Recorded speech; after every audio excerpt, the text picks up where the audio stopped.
यो मुढामा त्यो मुढामा उठेर के गरेको आम्मा जेटली वा घिच घिच दुडामा गयो घिच बाफ्रे अब के गर्ने दुडा मुडालाई उठाएर एकदम ऊपर वाह वाह वाह वाह वाह वाह आम्मा के गरेको बाबा त्यसपछि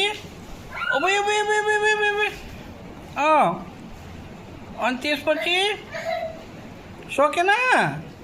लु लु लु लु ऊ दुडा मुडा जुरुक्कै उठाउने जस्तै गर्दैछ है बाबाले आम्मा हेरे भिवार्सहरू तपाईँहरू के गर्दैछ यसले उसको आफ्नो हिसाब हो वाह लु अब त्यो मुडामा उठ्छ अनि उहाँ लु वास बेसिनलाई अब खदाल्छ फेरि खदाल्छ आफै मुडा लान्छ त्यसको सामने अनि आफै खदाल्छ लु लु लु लु है भिवार्स